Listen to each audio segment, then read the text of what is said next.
Roy Mivbip. He is the. He's the Roy Mivbip. By the way, why do you always do that when I'm about to The talk? Roy Mivbip. The Roy Mivbip. The Roy Mivbip. The Roy Mivbip. Rookie of the Year, MVP, Pipey himself, right over his Big right Pipee. shoulder. The glory of this show is not just the company, and I love the guy, but knowing now that is in the bullpen. Every time we're up. I mean, it's warming up. It's before warming we up. Ever get It's here. warming up. It just. It's like you know how they used to say there were death and taxes. Now it's death, taxes, and Big Pipey. That's where he is. It's three certainties in life: death, taxes, Big Pipey. Putting you on your ass. Delivering. Just clutch, Gene. It's almost like, remember how you always used to wonder, well, what if they allowed Superman to play sports? That's Big Pipey. Like, imagine Superman playing baseball. How far would he hit that fucking ball? Basketball, he wouldn't even have to dribble. He'd make he wouldn't even travel. Throw it up. Yeah, soup's open. Throw it. Fucking, no look pass. 89 foot, no look pass. The soup for the He lawn. catches it in the air. Flies to the rim. He catches it. He 360s while he's sideways like he's on a fucking spigot. And then he dunks. And then he hangs there to pose for the camera because he can stop in midair and just And then smile. he stays in the air, preventing them from throwing the pass in from the sideline. Would you ever hit the rim again with a shot if he's on the court? I don't know that I would. I mean, you'd have to dunk it and hope because he doesn't want to foul you. You're already up over that. That'd have to be like something like that, a dunk. If you can't dunk, You'd have to pass quick passes. Pass super fast passes. And you got a ball fake. Oh, baby, don't telegraph these. Send babies. him. Yeah, don't telegraph these babies. You got to get him going. You got to get Soups going, leaning the wrong way to give him maybe a half a second. Soups. That's Big Pipey. Okay, Jesus Christ, where are we? We're talking about Big Pipey. We do our end of the season awards. That's right. This is all wrapped up. What other awards do we have to give out? Well, we had Rookie of the Year, MVP. Okay. Best defense, most offensive. It's not Most best. offensive. It's not best offensive. It's most offensive. Me? Do I win that one? You're more offensive than me. No. I thought you said most defensive. No. Well, you could win that. And you win the most offensive. I think that works. I think that works. I usually get defensive. And he'd say to me, RJ, we both know there's no offense like a good defense. And I'd say, Tom, I don't disagree. However, I would say there's no good defense like a great offense.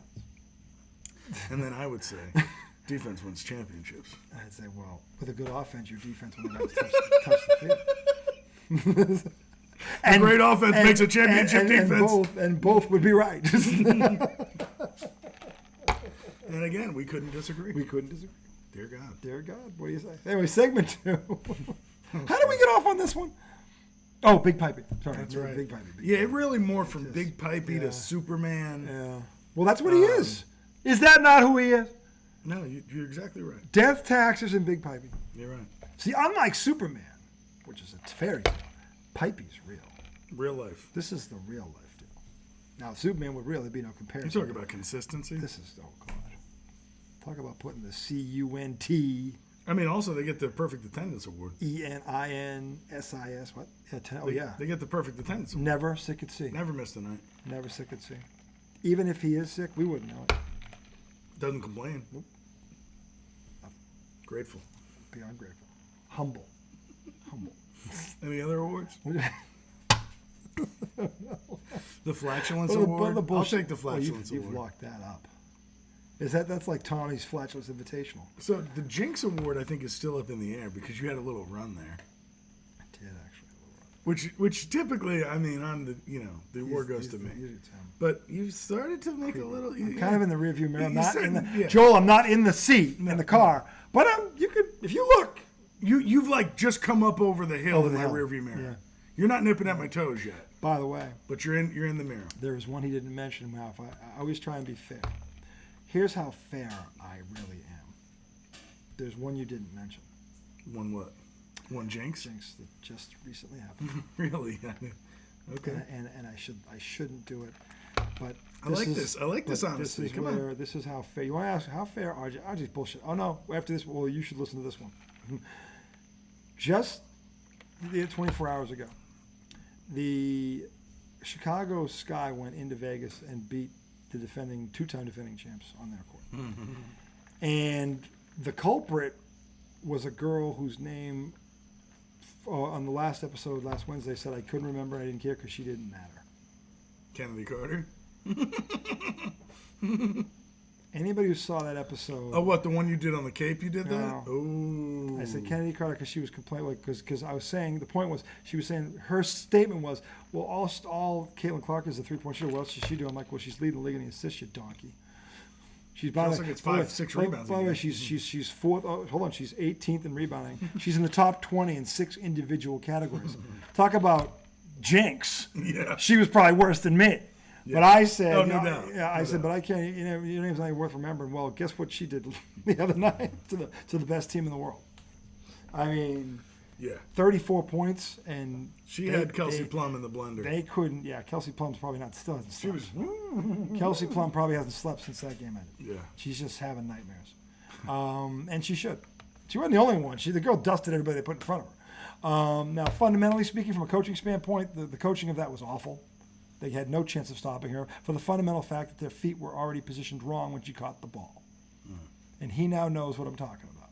So every time she caught the ball, the rule is attack the front leg. And these people were opening up the wrong fucking way.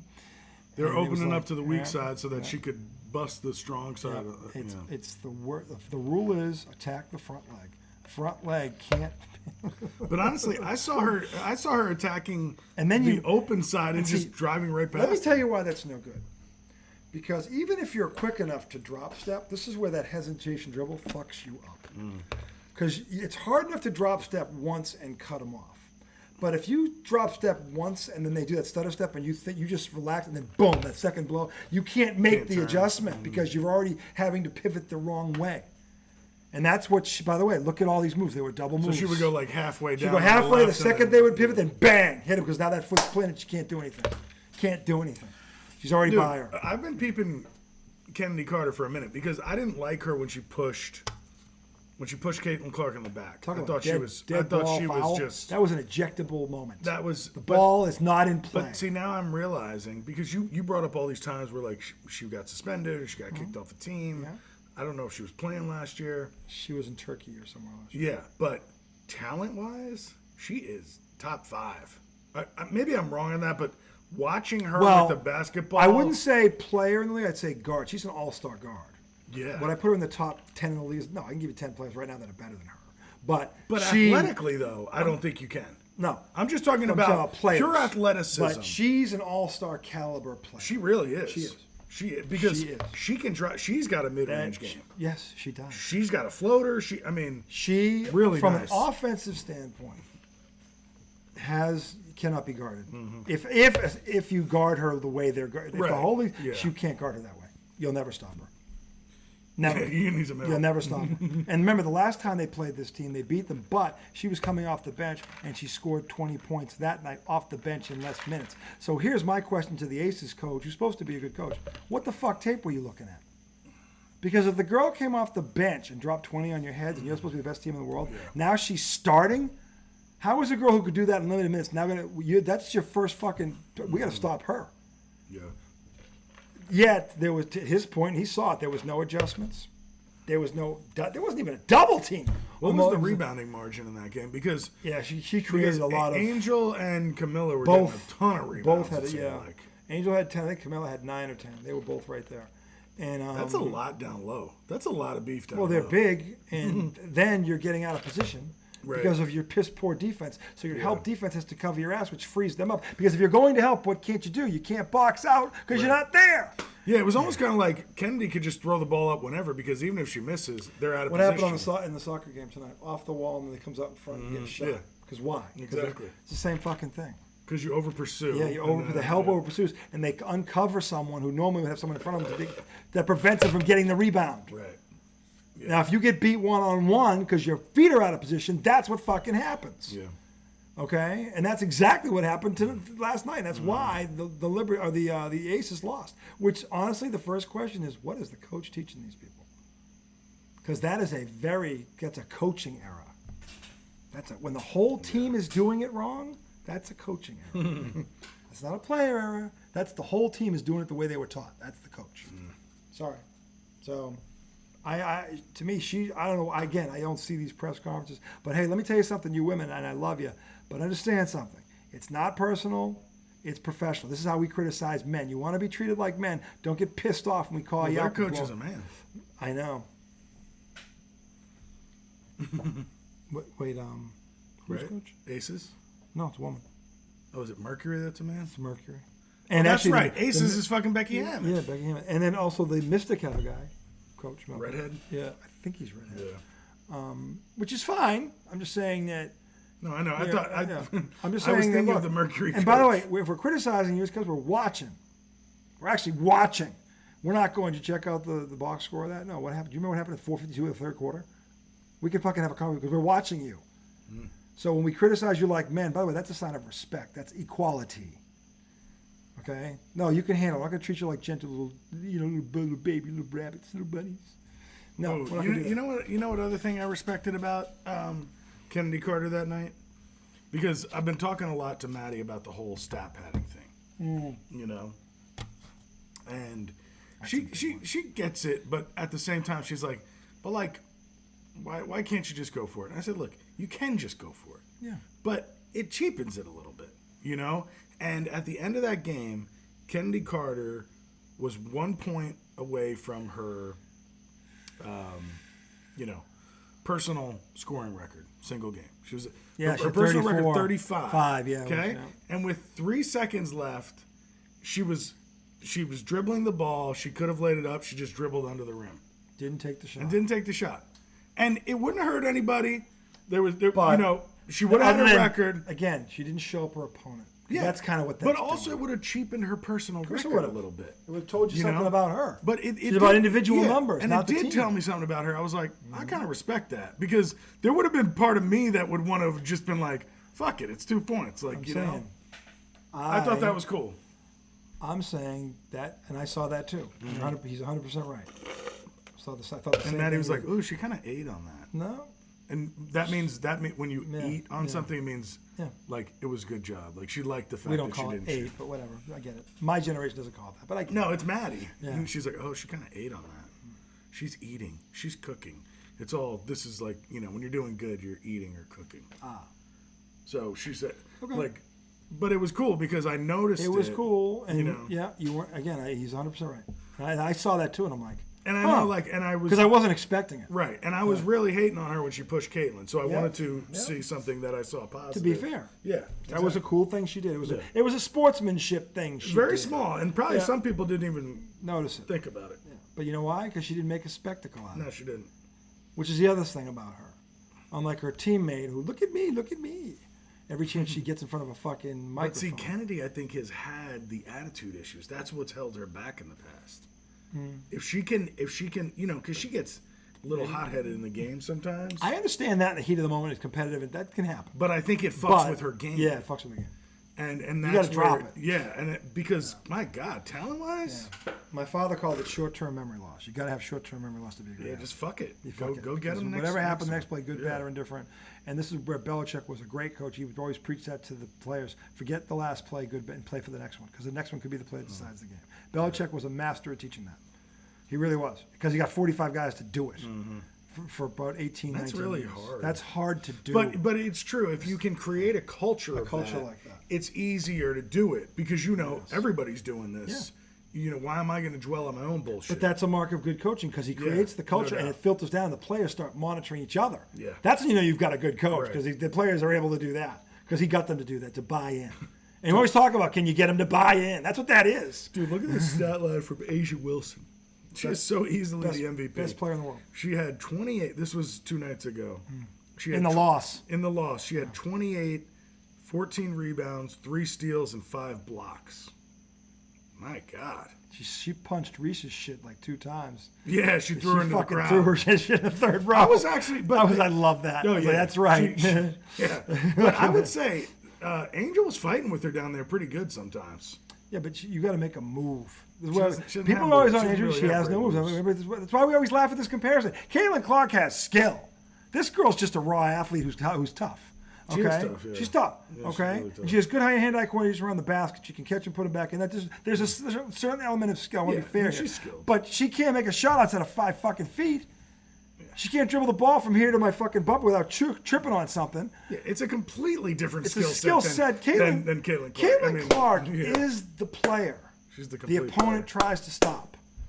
No doubt. I guarantee you, fucking Reese was not on the Aces' radar as primary. Well, maybe she wasn't. That's why they let Kennedy Carter score 34. But she doesn't. She averages at like 11 or 12 and 10. So no team treats her that way. I know. So she's the garbage man. She's Charles she's Oakley. not the best player on that team. She's not. The guard is. Yeah. Fuck it, it's not even But close. she's a nice piece on that team. She's a nice supporting cast player. Horace Grant. But here's the difference with Angel. Cedric Maxwell. With the Angel does bring on. eyes. I'll watch a game because Angel's playing it. I won't. I will. Even sometimes because I'm rooting I against. wanted. I'm always rooting I against was this guy upset. because I want the Fever. I was upset because I wanted the Aces to paste them last night. And Oh, the me Aces, too. the Aces just looked at them like they were nothing, and clearly didn't take that girl lightly. Seriously. No, I've been rooting against them because they're neck and neck with the Fever. But I'll watch a game that Angel's in. I like watching her. I wanted to see the Aces, and the Aces. I'll tell you what, even I like watching them too. As good as they are, they showed that they're human. Dude, they can look past. But let me tell you something. They did. The best team though, New York. Oh yeah. The Liberty are legit. Jonquel Jones is the big for them. Yeah. I think she can give Asia Wilson a run in a series. The Liberty. I think she can play with her. What I call a 3-level talent team. They have talent at all 3 levels: the post, the wing, the backcourt. Yeah. They've got it at every level. They're a 3-level team, and there's very few teams like that. But they're the ones that are usually great. The Aces are pretty much there. The Aces are close. They are. They've won. There. I'd say they're there too. Yeah. But this team, they beat them last year in the final. They've got a collision course. This I would love. Yeah. This would be, I think, a much better because the Liberty are a year older, more experienced too now. They've been I think that they it were would to be meet again. great if that happens, and along the way, like one of them goes through Caitlin Clark. Right, one of them goes through Caitlin Clark. Maybe the Sky have to play somebody. It would be nice to see those teams in there. And I said I thought Reese was deserving of being an All-Star because of her hustle. Because that's really, to me, works. that is her talent. She doesn't have anything else. She's a good athlete. She hustles. She's a leader on that team too. I'd say she wasn't. She'll pull them together. I'm not saying she wasn't, but I'm saying her biggest skill. She's like Dennis Rodman, hustle. Now Dennis Rodman had a Hall of Fame career, and I said Reese should be an All-Star this year. I think Reese could have a Hall of Fame career. She's got to develop some things along the way, like a mid-range jump shot. Dude, she'll eventually probably be like the leading rebounder. How about of all a post time. move? Don't just throw your elbow. How about an actual fucking drop step hopefully with a they shot work fake with her on and a that. jump hook with either hand? Hopefully they work If she with did her. those, if she, and this is, I'm trying to help you here, Reese.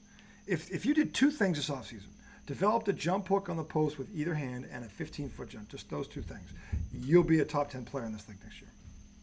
If she does those 2 things and adds them to her game, which if you work at it, you can do in 1 calendar year. She also might have less rebounds because she'll be making more shots. Which that's fine, but that's part of it. Like, hey, if you're making shots, who cares about rebounds? Yeah, exactly. No one gives a shit how many times you're taking it out of the basket. That just says you can't play defense. But at this point, well, no, because she's also the best offensive. Or rebounder. great offense. She's great defense. No. Yeah, but dude, that might have been our funniest. But thing. I really enjoyed that game. Yeah. That was a good game.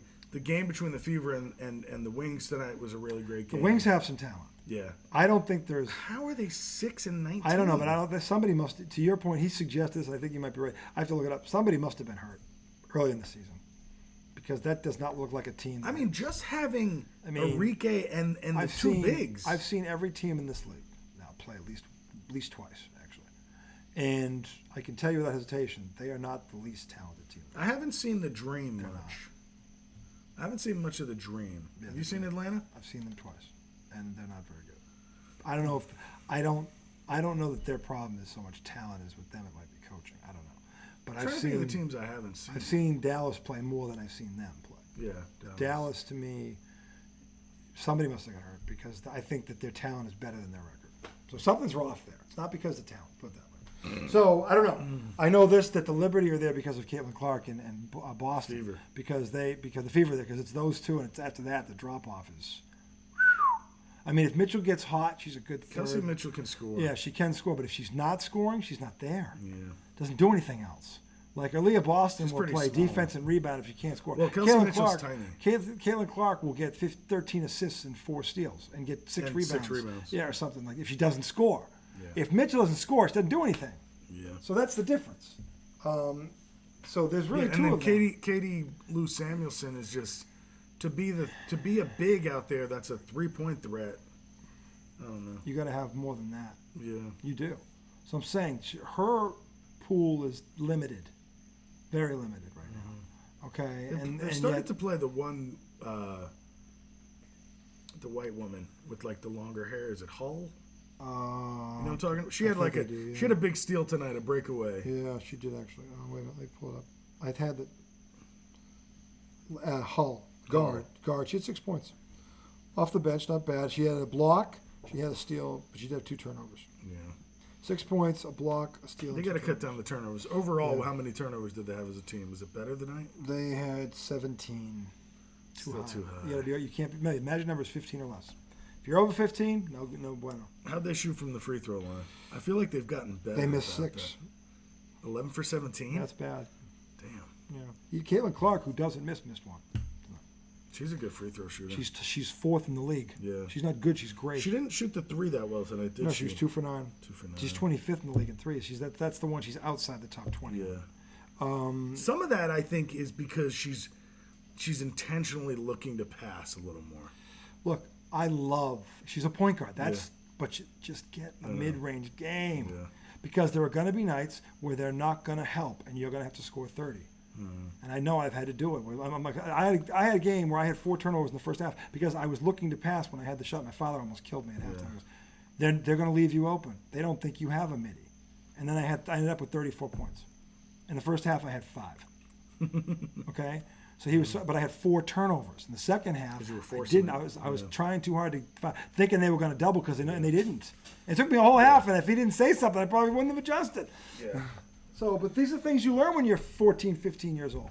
If you have a good coach. She needs to learn it now. Now, like this is the thing. Because I think there are times where it's like, maybe the right thing to do is just pass it to be nice. If you were playing in some kind of league game, like a Parks and Rec league, but like sometimes you're just the best option. She's the best. Just get by your person. The only reason she's not the best option because she doesn't do a pull up. Yeah. She's a pull up jump shot away from being unguardable. Yeah. Because trust me when I tell you, if you have those shots, and the drill is called the ladder drill. I was talking about the drill I used to do. You develop that game, you are unguardable. Yeah. Because they don't know where you're going to pull up. Yeah. And the fact that you can pull up from anywhere and be comfortable, that's a nightmare. Mm-hmm. Go watch video of Michael Jordan when he pulled up. Mm-hmm. When he got to that point, Isaiah Thomas. Go look at these guys that paved the way for all these guys now.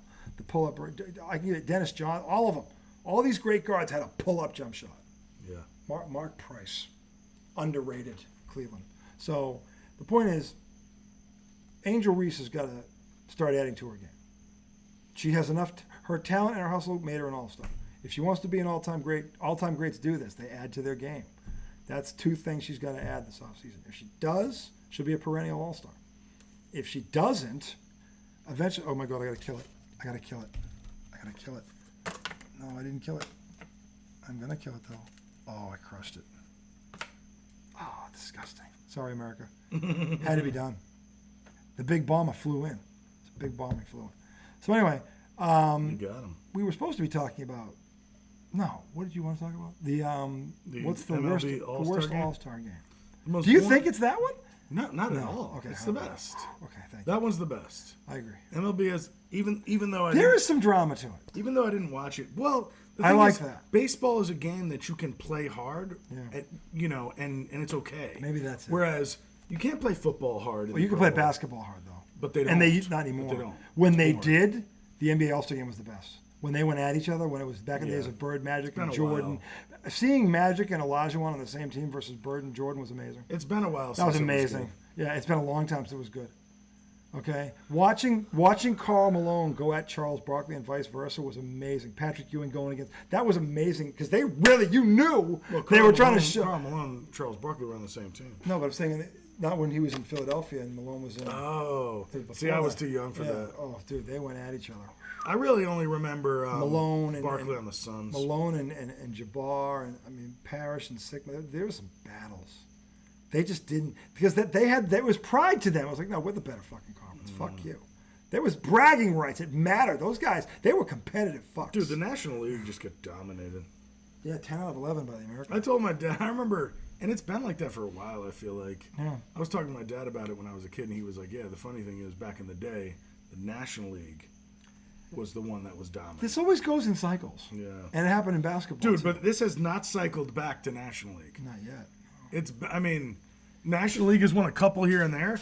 The past 30 years, I wonder what the record is. And you know why, America? Because a Boston Red Sox walked away with the Ted Williams, by the way, Ted Williams MVP award. It's a fucking crystal clear bat. It's fucking glorious. That's sick. It's one of the coolest things I've ever seen in my life. I was like, oh my God, I never even thought of that. I'm like, that is so fucking cool. Because I never watched I would see the All-Star game, but I never would stay for the MVP, like, because I didn't think they got anything other than maybe a ribbon or something, a medal around their neck. This thing, if they're giving that out every year, holy fuck, that alone, that fucking crystal clear bat, that thing is fucking amazing. I was like, whoa, that's fucking cool. All right, I'm trying to see. But, so yeah, it was a Red Sox, Jared Duran. Jaron Duran, who's 27 years old, left field. Beast. He's the only player in Major League history with 10 home runs and 20 stolen bases and 100 hits and 40 RBIs at the All-Star break in the history of baseball, ever. No one did this. Not Babe Ruth, not Ken Griffey, not Barry Bonds. Nobody did what this fucking kid has done this year. And he comes up in a tie game in the 5th inning and fucking hits one 413 feet. And he's not a power hitter. And ends up winning the game 5-3. I never thought, even when he hit it, it was going to be him as MVP. I thought it'd be one of the pitchers. But when they gave it to him, I was like, and if you heard his reaction to being an all-star, you almost start to go like, wow, you can't make that up. That's a Hollywood fucking fairy tale right there. All right, so going back to 1983, the American League has won 30. So what is that? Out of how many? Well, since 1983? Yeah. That's 41 years. So it's 30 to 11. So they're 30 and 11. It's kind of a mismatch. Yeah. But then 1982, 1, 2, 3, 4, 5, 6, 7, 8, 9, 10, 11 in a row for the National League. American League gets 1, and then 1, 2, 3, 4, 5, 6, 7, 8 in a row again for the National League. Weird. So the National League used to dominate. Yeah. I guess that's why they call it Senior Circuit. Maybe. They were the first. They were the first circuit. Yeah, before they split up the American and then the DH and all that shit. The birth of the DH. Y'all remember that stuff? So anyway, no, look. It was awesome. Ohtani hit a bomb. Yeah, oh, dude. And by the way, he hit it off how the Red Sox ace who was there. He never responded to my text. And everyone was laughing at him like, doesn't this kid do that to everybody? Yeah, he does. You never responded to my text. I mean, actually, the pitcher that everyone was talking about from Pittsburgh, the first time he faced him, yeah, he hit a dinger off him. Not the first time. He got struck out first time. I'm sorry. First game, though. Yeah, the first game. Second time at bat. Okay, you got one on me. Bang! Bang. Now we're even, Sombre. Walk away. Sombre. Don't even know what that means. I know. Neither do I. I just see Ohtani walking down the first base going, Sombre. So, yeah, I mean, the Pro Bowl is definitely the most boring. Oh, it's terrible. Although the basketball one has kind of tied it. You know, the basketball, the Pro Bowl when I was a kid was actually pretty good. They tried. They did. They hit. They tried. And then it just got softer. It's so whack. It's terrible. I'm talking. And I hate when Sean Taylor blew up that You kicker. have to go back to the 1980s because it wasn't good really after 93. Dude, the last time somebody hit somebody in a Pro Bowl game was when Sean Taylor obliterated a kicker. Yeah. For no reason. That was the end of it. That's it. No, but in that game, nobody was hitting. I know. Nobody was hitting in that game. So bad. And he blows his fucking kid up. Did he get fined?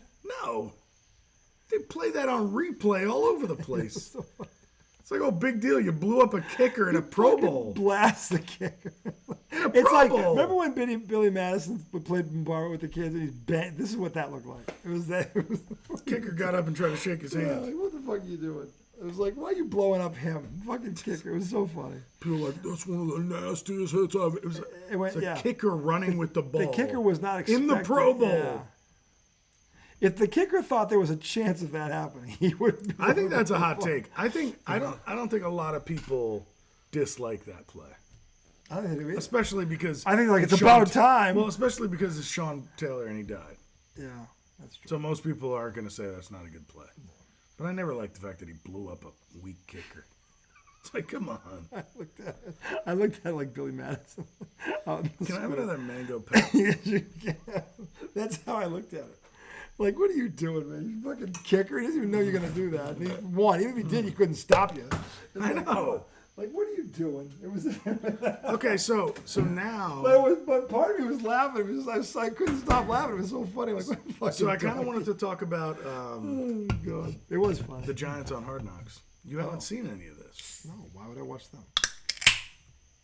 Hard Knocks, douche. I don't care.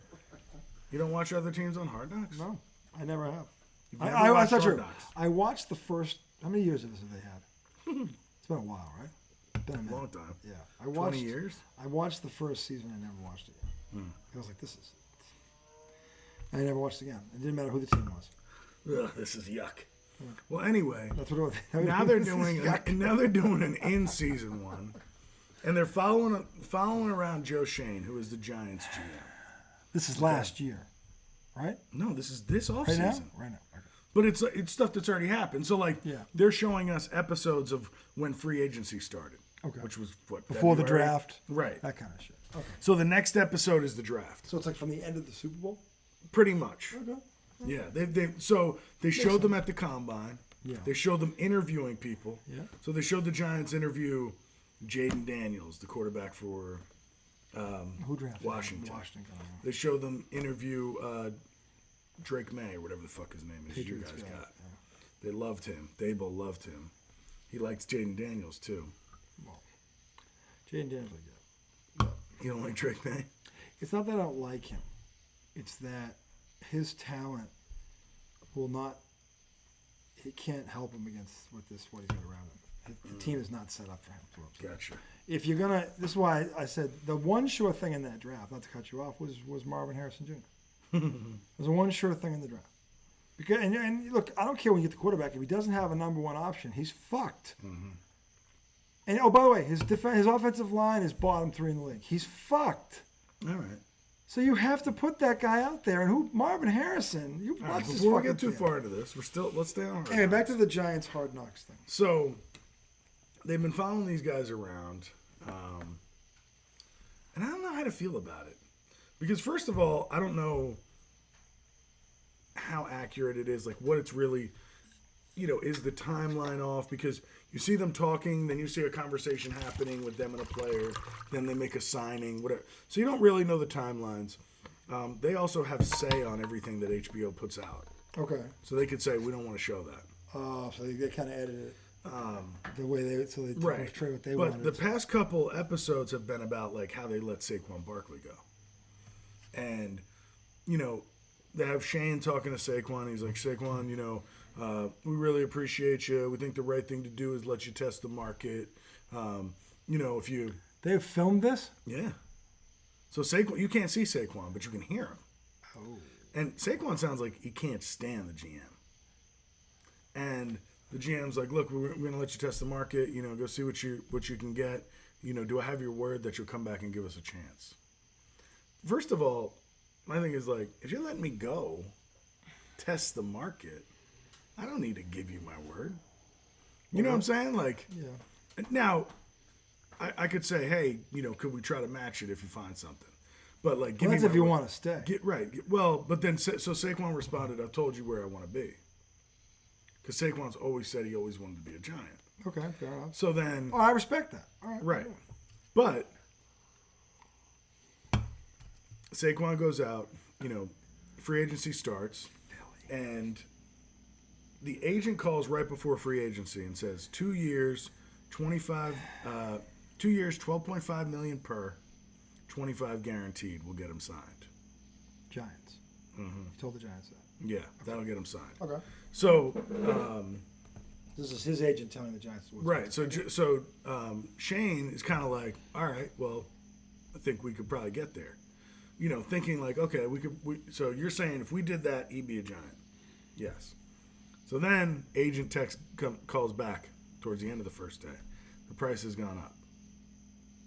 How much? He's being offered 3 years, 36 mil, 26 million guaranteed, and there's incentives in each year that could make it worth 15 mil a year each year. Oh, boy. And he says that's too rich for us. Meanwhile, the owner has come into his office and said, Saquon going to Philly? Please, I won't sleep if he goes to Philly. He goes to Philly. then Talk about setting your coach up to fail. Oh man. So they don't sign him there because they've got a board that says we're going to go after these 3 offensive linemen. Those are a priority. They got 2 of the 3 offensive linemen. Okay. They were actually betting against the Jets. So a guy comes in the room. They're trying to get John Runyon Jr. Yeah. And one of the front office people comes in and goes, the Jets just offered Runyon, what was it? 2 years, $8 million per, with, I don't know, 16 guaranteed. I can't remember what it was. Something like that. Okay. And he goes, and if you want to beat it, he said, you're going to have to beat it because he's got a relationship with Rodgers and Hackett. So then they had to give Runyon 10 mil per, same guarantee. Wow. But 10 mil per for a good lineman, that's not That's crazy. actually not terrible. That's not terrible. So it was interesting, but I don't know what to think about it. Then the other part that was kind of cool is it showed him at the combine, the GM, and he's talking to the Carolina Panthers combine, Carolina Panthers GM, who happens to be one of his good friends. Him and that guy's family go on vacation. They went on vacation this year. So that guy says to him, "You want Brian Burns?" Or yeah, something like that. And Shane was like, that's interesting. Brian Burns is their pass rusher, the one that the Giants got. And the GM goes, 2 first rounders. And Shane was like, can't do that. Then, during free agency, he gets a call, or he calls the Carolina guy. He says, what about Brian Burns? Ends up getting him for 2 2s and a 5. Wow. When he originally asked for 2 1s, 2 2s and 2 a 5. 2s and a 5. But a part of it was because the Giants now had to pay him because they had put some kind of tag on him. Yeah. So in order for the Giants to get him, they would have to pay him and compensate Carolina. So they paid him $28 million a year. Damn. This pass rusher. But it's kind of cool to see it playing out like that. Yeah. But it's weird too because it almost seems like willy-nilly. Well, they do it all the time. You know what I'm saying? Let me tell you something about GMs. And I know this because my father had a very good long conversation with a pretty famous one once upon a time. And what he took away from that was that GMs talk to each other every single day. Well, him and this guy went on vacation. They're friends. Single day. And they're their own little club. Trust me. And things that pop up don't just pop up at random. They were discussed 6 months, 8 months, 2 years before because depending on length of contract and such. Possibilities. And these things never get forgotten. Not with a GM. Because that's their fucking job. You have to be ready to make a move. Well, this seemed like it happened at the combine. Yeah. Dude said, "You want Brian Burns?" He was like, yeah, that wasn't something that just came out of thin. Not from them. So seemed like it. Well, but yeah, if you don't know, like I said, what they talk about this. But then it was cool because they were negotiating. The weird thing was they were negotiating all day. He's like, they haven't called me back. They haven't called me back. Finally, they call him back at the end of the day. Yeah. And he goes, all right, we'll do 2 2s, a 5, and a 7. And the Giants GM's like, why do I got to throw a 7 in? I was told that. He's like, we had a compromise. Let's just do that. And he goes, okay. 2 2s and a 5. I was told that once upon a time that GMs in basketball, I don't know about football, but basketball, would start prepping for free agency period like half a year before it happened. Because in every scenario, every fucking possible scenario you could think of. What if this happens? What if this happens? What if this guy gets dropped? What if that guy? Every fucking the good ones, because they're the ones that are around the longest. They always make the right move at the right time. Because it's not just something that they pops out. Well, the Giants GM is not that. I don't think he is. Obviously. I don't think he is. So, I'm curious to see how it all plays out because next week they're going to show the draft. So I'm interested to see. the NFL draft Yeah, they're going to show them from the war room. right, which is going to be interesting. So you might want to watch that episode. It's not the Patriots. I don't care. Besides, Yeah, but there's why- there's going to be a lot of talk with the Patriots. that's why I have you. They were trying to trade up. I know it didn't happen No, but it'll be cool to see like how that because happens. the Patriots had deemed Drake May, whatever the fuck his name is, Mac Jones. the second coming. And look, I'm not. I hope he does make it. I hope he's the second coming. But I Of just don't. TB. I don't know of anything that's successful. I don't care who the Second quarterback. coming of Daniel Jones. No, I don't probably say that. He's never had the weapons. When you give him one To me, tight this end, is to me, it's. his lines always sucked. I know. Saquon Barkley's his best weapon, but he's missed a number of games. Like that dude, as bad as Mac Jones, has been set up to fail. Well, they got a couple linemen. They did. So I don't. They added Neighbors. Do they have a number one receiver? It's got to be Malik Neighbors. See, this is the problem. He's a It's rookie. got to be him. You know why? It's got to be him because there isn't one. Okay. So he's still like all the successful QBs in this league. I think have a Malik, legit. if Malik Neighbors is as good as you he's look at advertised as, every he could be a one. good quarterback in this league, and every They have damn a one one. of them has a legit number one. At least. At least one. And for him and Mac Jones to have never had that, because neither one of them has ever had it. Okay, it's right there. It's like being a having one leg in an ass kicking contest. That's what that is.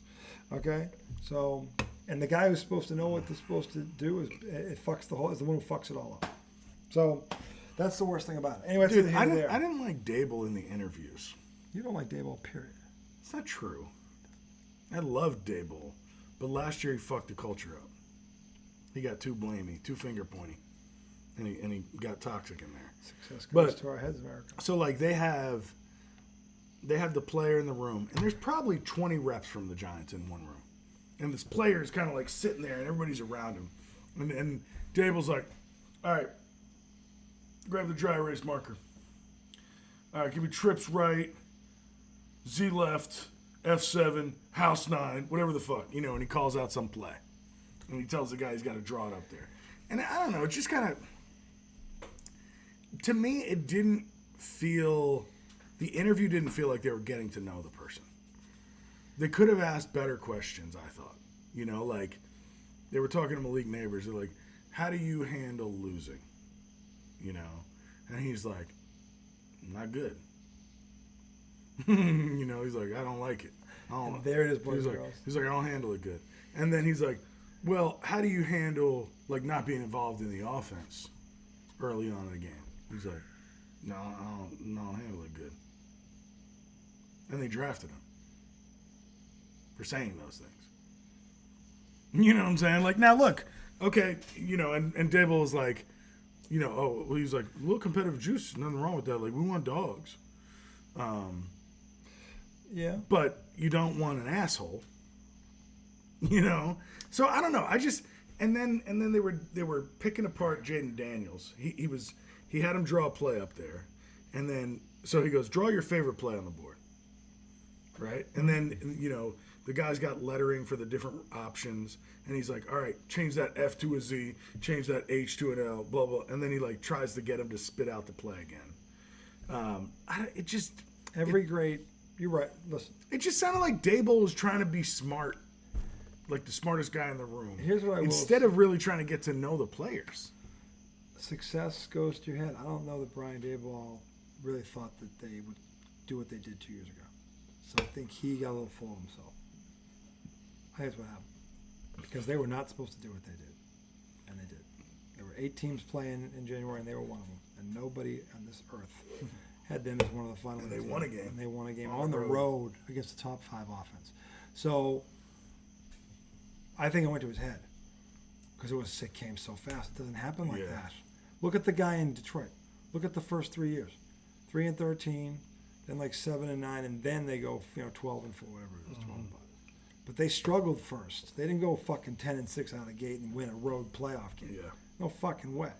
So is it possible this thing went to his head? Given what he's described, absolutely. Because that's textbook. It went to his head.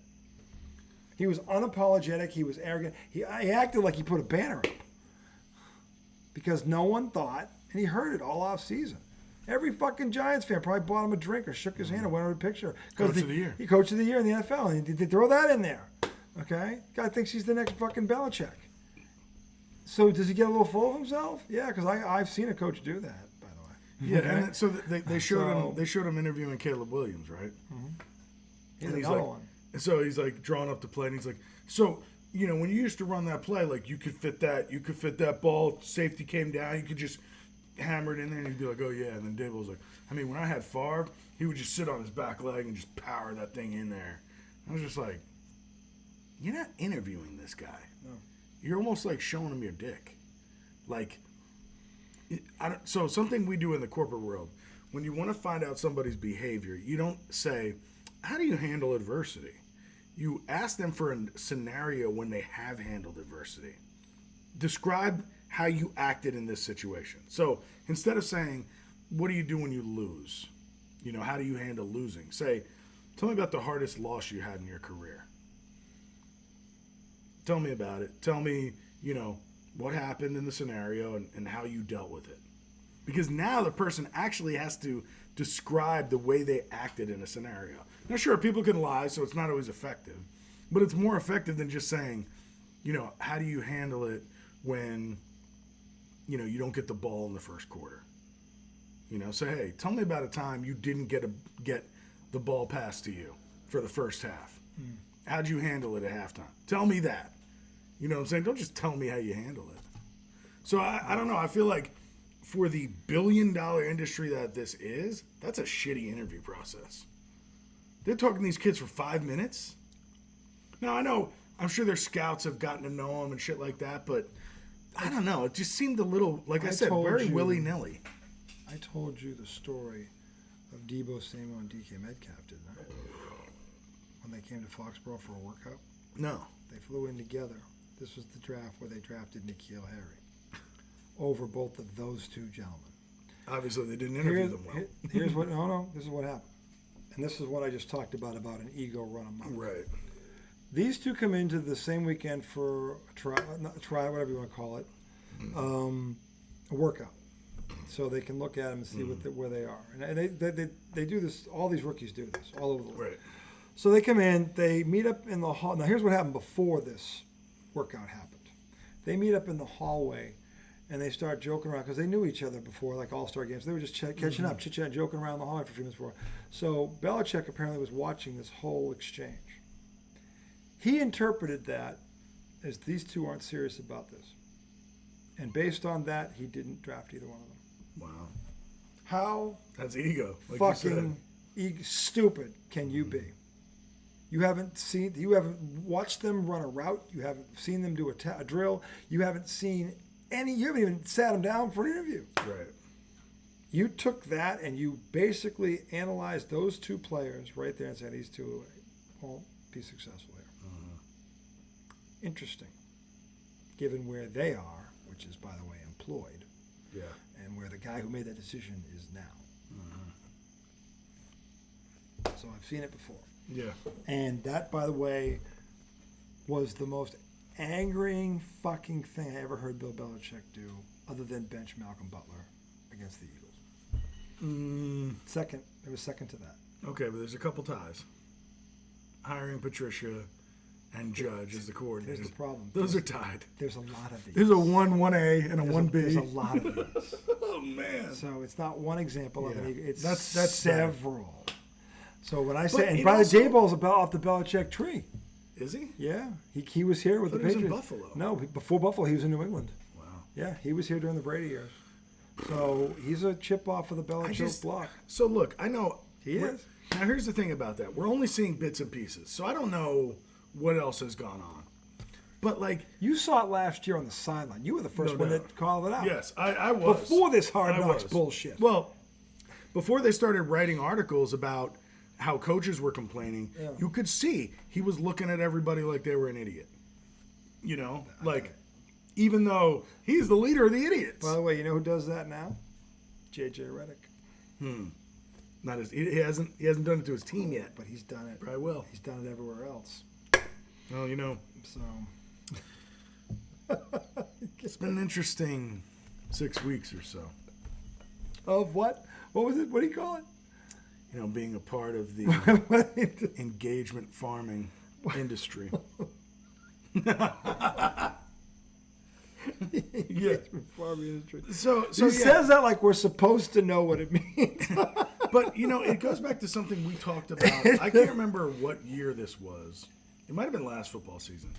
But Or I know because I'm smarter than you, but you don't know. well, we talked about and this was specifically in the NFL, how much bad coaching is in the NFL. More games are lost than And I said this to him a long time ago. and bad GMing. Bad GM.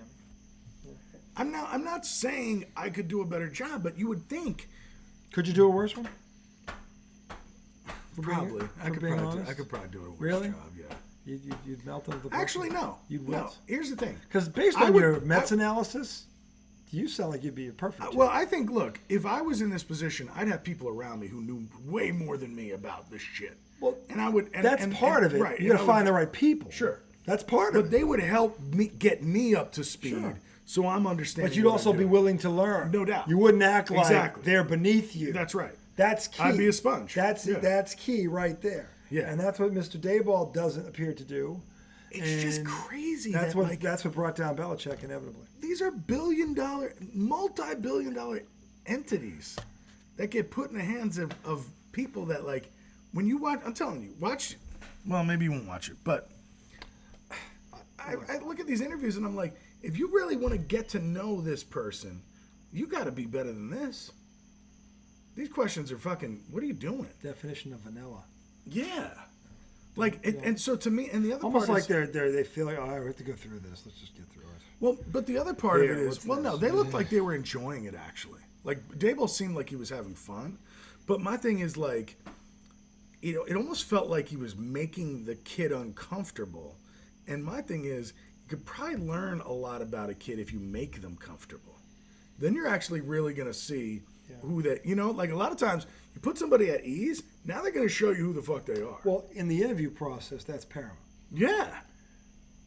When it's coach player, it's the exact That's a little opposite. different. It's the exact opposite. You have to always practice in those conditions. Push them to be All the time. Not in your you comfort have zone. to. I've been on both ends of this play. You have to always be playing under pressure. Sure. So when you get in the game, you don't feel it. That's the only way to prepare Right, for it. right. And a good coach does that in a myriad of ways. Yeah. But in the workforce, when you want them to talk to you, Right, you're trying to get to know comfortability, them. yeah. I'm not talking about trying to get the most out of this them. is where you're most. What This about is getting to know who this Right, is. exactly. And then you determine if this is a fit or not. But you have to know that first to Yeah. make that decision. That's his point. He's right. Yeah. 100%. Yeah, and I guess that is an opinion because I know from my world that not everybody interviews like that. I've interviewed with managers who tried to intimidate me in the interview. They give you the crazy eye? Well, it's just they give you no emotion. They ask you a question, you could give the best answer, and they're just like, Check. okay, next question. You know what I'm saying? And you're just like, are they fucking with me? I've talked to, and I remember observing, 'cause it was before I was doing interviews, and I was observing one of my friends who was my manager at the time, and I was like, dude, why were you so cold to them? And he was just like, I don't want them to know how it's going. I just want them to. So I know there is that school of thinking. Whereas me is I want to get this person comfortable and I want to get them being themselves because then I can really kind of evaluate, do they fit here? But I guess that is a school of thought. Some people might say, well, no, I want to see how they act if they are a little uncomfortable. I mean, look, it depends on this goes back to the culture you want to build. Right, exactly. So, it's true. It is a philosophy. Yeah, and look, I've seen both ways work. I have. So it really depends on the person. Yeah. Because you look, to his point, you're looking for people that fit whatever it is you're trying to do. Yeah. Can they blend in and do this? Yeah. And that's as important as running a 40 time or Right. catching 20 balls in a row that are nowhere near you or whatever the fuck. Shuttle drill, all that shit. Yeah. Because the combine numbers rarely tell the story. No. They just tell you how physically gifted an athlete is. It tells you nothing about whether they're going to be successful. Yeah. And we've got a million examples of that. So that's important. I agree with him. And again, I guess it depends on the building you're working into. Yeah, it does. So, anyway, the Giants thing, that sounds pretty interesting. It is.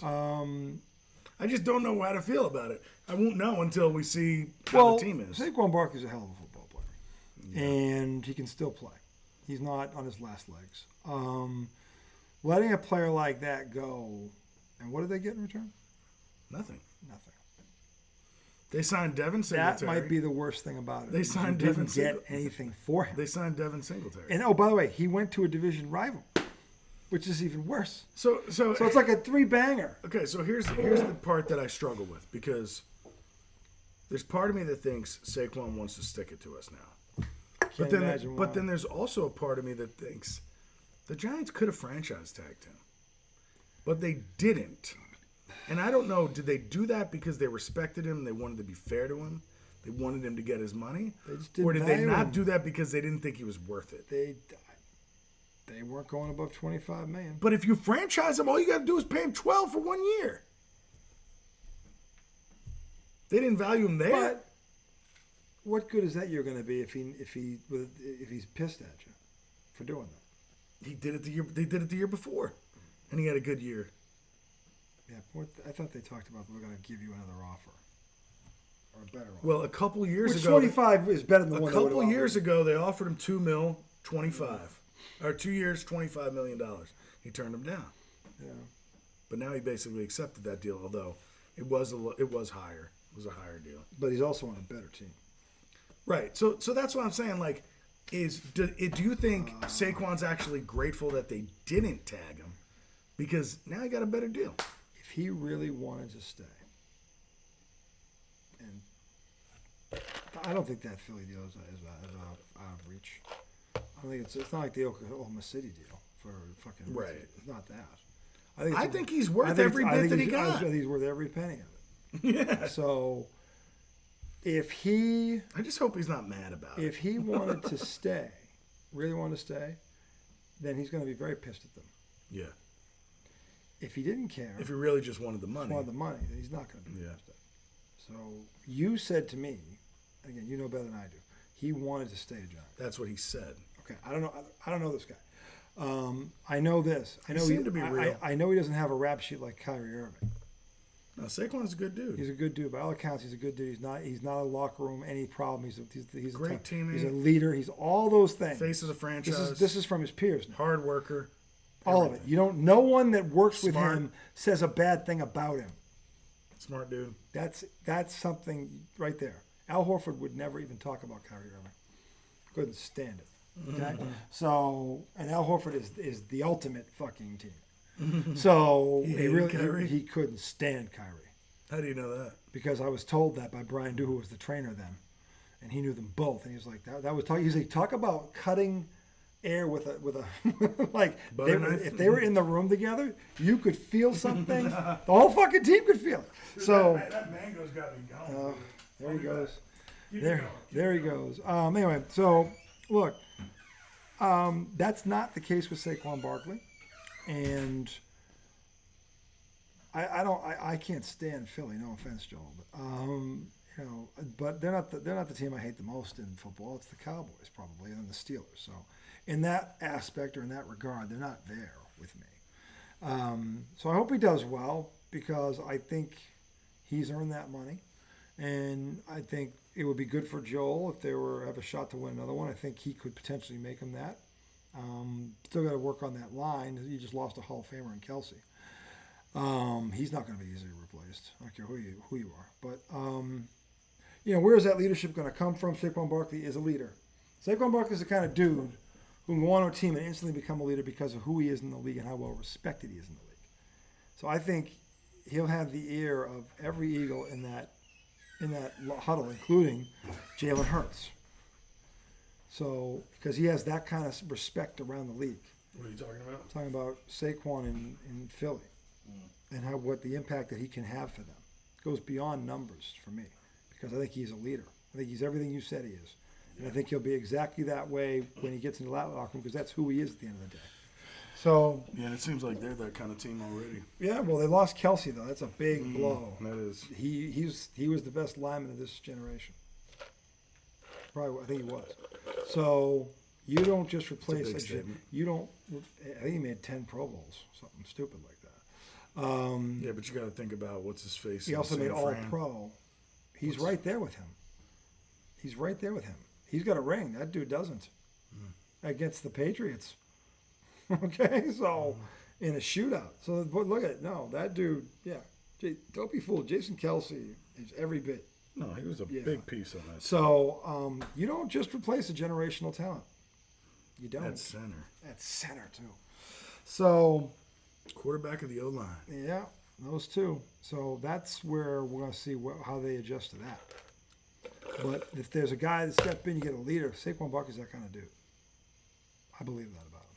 So because everything he's ever told me and everything I've ever read about, anyone's ever talked about, there's never been anyone says as a teammate, never a bad word. This is I said he's not Kyrie. Can't Irving. replace a Gary Bertier. Nope. As a player, as a person. Can't replace Saquon Barkley. As a player? Or as a person. As a person. So, if you don't know where that movie is or what that quote's from, remember the Titans. You can't forget that. Coach Boone. Coach Boone. After Gary has his accident, gets paralyzed from the waist down. Mm-hmm. Hold the press conference. We're holding a press conference? That was a hard, when he went, I actually teared up in that moment. Because when Julius comes into the hospital and they tell him, the look on his face, he lost his crying. Yeah, he said, don't say that to me. He's fucking say that to me. He went right over to his mom. No, Gary's mom comes up. Well, he says, he goes, those tears aren't going to heal my boy. Walk again. Oh, yeah, those tears aren't going to make my boy That's walk one again. tough lady right there. Yeah. Okay? Not a lot of moms would handle that like that. They'd be fucking a wreck. Their son's paralyzed. Wreck. Okay, I remember how my mother was, and I wasn't paralyzed. Okay, when they were talking about putting that thing in my that's questionable. So. Oh, you're talking about the neck injury. Yeah, my mom was a wreck. Well, I could imagine. First they thought I was dead, then they thought I was paralyzed. Like he says, his brain, he made an injury in the brain. Oh, all this shit. So, anyway, you can't replace Gary Bertier. You can't replace as a player, as a person. As a person, can't replace Saquon Barkley either. So. That's a tough I don't know. The thing he kept saying was, I can't see paying $12 million to a 27-year-old running back. But he's not any 27-year-old running back. He's in the top tier. He is the top tier. He's top 3 in the league. He's a McCaffrey type. He's top 3 in the league. Yeah. I put him behind McCaffrey and no one else. You know why? Because you have to take into account his supporting cast, because he didn't have one either. He had a terrible offensive line. He had a terrible offensive line. He had no number one receiver. He had a tight end who flamed out after a year. I mean, he only had his quarterback who was younger than him and had no help either. Mm-hmm. That's all they had. They had each other, and that was it. So that's a bad. And he gave you some damn good stats. In a passing league, that's a bad place to be, boys and girls. So. And he still put up big numbers. He still put up Pro Bowl year in, year out numbers when he was healthy. So, to me, you put him around that team. Giants will regret it unless... Yeah, they will. Unless their offensive line is better this year, because they added to it in free agency. They signed 2 guys. If their younger linemen take a step forward, they drafted a center last year. I can't remember where the fuck he was from. Mm-hmm. Big guy. Yeah. They drafted a center. They have a right tackle that's questionable, Evan Neal. If those guys take steps, we might not miss Saquon the same way, because Daniel Jones will actually be able to stand up and throw the ball. They have because it's that, and it's okay, who's the number 1 receiver? You have to have that dude. It's Malik Neighbors. They say that, or you're saying that? It's him. You're certain it's him. I mean, a lot of people say... This is the one who won the Blitnikoff Award, right? No, that's Wyatt from last year. I thought it would be him. No, not even close. Malik Neighbors is the guy. Okay. The number 1 from LSU. Okay. Some people. Oh, they drafted him. Some people 6th. Some people had him rated higher than Marvin Harrison. Yeah, he's a 1. So I forgot about him. He's their 1. I forgot he was your first pick. Yeah, he's their 1. Fuck you. Hate you. You would prefer him over Drake May? I wanted Marvin Harrison. I know, but let's say they would have drafted Neighbors. Would you have been? The Giants got this right. The Patriots got this wrong. They did. Not many people are saying that. Because you have a quarterback. He doesn't have a number 1. Mm-hmm. How the fuck are you supposed to win with that? I've been screaming about this for 3 fucking years now. With both of them. Yeah. Daniel Jones has never had a number 1. Never. Okay. But didn't they go O-line heavy with the rest of the draft? I I don't know, but I remember him. I'm like, I knew it. They were gonna do it. I knew it. Yeah. And it was the right call. He can make an impact right away. Think Jamar Chase. What was the call? Drake May? No. No, I was You asking guys. about the Pats. No, Didn't they Patriots go did not O-line after? They went O-line. 6 of their 8 picks were offense. There was one defensive player, and I think he was in the 4th or 5th. I don't remember the exact order, but in any event, the Patriots have dropped the ball on this so many fucking times now. It's downright nauseating. Interesting. Marvin Harrison was the one sure thing in this draft. Trust me. Okay? It's not that May can't play. He is set up to fucking fail like you read about. And he's going to get blamed for that, and it's not fair. You can't fuck this up twice. You just did it with a guy who made... You know how many quarterbacks make the Pro Bowl or go to the playoffs as a rookie? We're just slotting about the kid from Houston. Last guy that did it for him was Mac Jones. Okay? This fucking... And he didn't have... Who the next one could be? Who? Have you looked at the Bears' offense? Dear God. If that kid Caleb fails... Williams doesn't have a if good he year... fails, it's on him. Because that cupboard is full. It is Like, packed. this house is clean. That cupboard is full. You can't close it. You can't close it. They got receivers, running backs, tight end. That is the scariest offense this side of San Francisco. It's bad. It really is, in terms of talent. Yeah. If Caleb Williams... You got Roma Dunze, Keenan Allen. Yep. Is Mooney still there? The dude from Carolina. DJ Moore. DJ Moore. Jesus They are Christ. fucking loaded. And who did they get? DeAndre Swift at the back? Roshan Johnson's his They're backup? fucking loaded. My God. Their skill positions are loaded. Okay? Mac Jones, that's a Mac Jones wet dream that he'll never have. Okay? Unfuck. This kid has I saw somebody posted on all this. Here's the thing. When they say pricks live forever, or why do good things always happen to pricks? This is Caleb Williams. That dude's Caleb's a prick. he's been mouthing off fucking I'm worth this, blowing people off, talking about he's going to catch Tom Brady. Shit like he said What? that. Yeah, I'm gonna win 8 Super. I'm gonna win 8 Super Bowls. I was the first guy to do. I'm like, oh my God, what a donkey! And he rolls into a Ferrari. Yeah, he did. He gets handed the keys to a silver Ferrari 12 cylinder GTO that's just looks like it's going 150 standing still. That's what he got. If he fucks this up, I don't want to hear anyone blame the coaches. I don't want to hear, because when you get that kind of talent, coaching is easy. Okay? Teach the fundamentals. That's it. Because no one talent-wise can match up to them. So teach them the fundamentals, which every real coach loves to do. That's where they feel like a coach. Okay? And just let them fly. That's all you got to do. It's a coach's dream. It doesn't matter what offense you run, because they can get open. I don't give a fuck what the coverage is. They'll fucking get open. One of them's going to get open on every fucking play. number one. Yeah. One of them will be open on every single play next year. If all 3 of them are on the field, one of them will always be open. They have 3 number ones. Yeah. Our teams haven't had a number one for how many years? I don't know if our team has a 2. I think actually Malik Neighbors should be a legit one. LSU. But that's just now we got one. I know. We could have had Marvin Harrison Jr. Could have had Debo Samuel. Could have had DK Metcalf. Jeez. There's more. Could have had the kid in Washington. Could have had the kid. What's his name? The one who's actually the best of the lot. What the fuck's his name? I know. I have this list. Every time I look at it, I throw up. Well, what about fucking... How many people didn't draft Amon-Ra St. Brown? Here's the other... You know he's got a list of the people that went before him. He's a monster. Bill Belichick is devoid of anything because he thinks I can find a way to stop that. They're not worth it. That's where and he had Tom Brady, so he could get away with that. That's how he got away with that, because Tom Brady was his quarterback. The second Tom Brady left, he didn't get away with that anymore. It's just that simple. So, and then he continued to draft like Tom Brady was in the room, which was the ultimate insult or unfair thing to Mac Jones.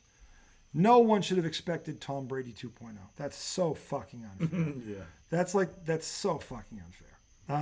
It's like Anthony Edwards being compared to Jordan. That is so fucking unfair. It's like, shut the fuck up. But I feel like he's always leaning into that. Yeah, he can't back it up though. I know. He can't back it up. He's a goof. He's talented, but he's not Michael Jordan. Still young. Michael Jordan had a mental toughness about him and a just dislike for losing. He couldn't even hide it. Okay, and every time it was all. At first, it was I got to do more, and then you realized he couldn't do anymore. It wasn't enough against great teams. So, but that's the thing. He earned all that shit. He stayed where he was, and he went through a lot of hardships to get where he was. So this kid doesn't strike me that way at all. Because when Michael Jordan saw Larry Bird and the '86 Celtics, the greatest basketball team ever, he scored 63 points on them. Anthony Edwards didn't have anything like that on the Denver Nuggets or anybody or the Celtics or anybody of the contenders today. 63 points. That's a GOAT moment. That's what that is. Oh my God! I just got hit in the face by a giant. He's a monster. And he's a dead one. Did you get him? RJ2. Oh my God! God, he's still alive. Get with the heel. The heel. That got him. I saw white shit hit the ground. Dude, these things are. Dude, I had one of those on my back, right? Yeah, the one I got. The kind of thing I had the on one my I got back? wasn't Yeah. as big as that, but it was big. God. There's dinosaurs in their hills, America. Oh shit, it's after 12. Anyway, we've gone on long enough. Are we gonna try to go on Friday? Joel said he could do Friday. We'll do Friday. We'll see. Red Sox, Dodgers at 10:30. Ooh. Mets are playing. Mets are playing before that. Marlins 7 probably. Yeah. Just saying. Dude, I'm excited about the second half of baseball. Disappointed in Pete's home run derby output, but who I gives saw a shit? Poppy flopping that thing. A lot of people. I have. saw Manny Ramirez flopping that thing. Those are But two of the greatest. yeah, but it's hitters. different because Pete has won 2. Well, he's already won 2. So it's weird when he doesn't do well in it. He won 2. You know how hard it is to win 1? He's won 2. He I think he's bums. allowed a couple He of gets stinkers. bums. I think he's allowed a couple of stinkers. You've got 2 of them already. No, I know. I'm not. There's I'm not. hating on him. You can count on one hand. I think they got the multiple home run derby winners in the history of baseball. Yeah. You probably count on one hand. He's one of them. So maybe 2 at the most, less than 10. I just would have liked to see him hit more than 12 bombs. If I knew he had won those twice, I'd be like, you got to get out, Jeffrey Card. Yeah. I'd just be like, 2. You already got 2. That's 2. That's 2 more than you, Magoo. 2. This is a funny post on Twitter. So somebody posts, you know you're getting old when the apprentice at work has never heard of James Blunt. And he tagged James Blunt, the singer, in it. James Blunt replies, fire the little cunt. That's funny. That is funny. Oh my God! See, that's one of those. You're coming down too hard on him. Why would you know James Blunt? No, he's a donkey. Fire his ass. Oh, I hope that's real. Oh, it's wonderful. Anyway, that's going to do it for our show tonight because I don't know where to go with that. But we will return Friday night We think. for a freestyle. We haven't done a freestyle Friday in a while, have we? Was it 3 weeks before we left? Was it? No, it was Sunday night before we left, right? But we did a Freestyle Friday that That week, I week, think. but that was 3 weeks ago. Damn. We should do a freestyle Friday. All right. Plus, there might. I just gotta pass it with the wifey. Oh, she saw him first. I can't argue with that. Anyway. All right, for that one himself, Thomas J. is on a highly questionable. You guys enjoy the Thirsty Thursday. We will see you for a freestyle Friday. So until then, boys and girls, you know the drill. Which way am I going? Which way am I going? Off.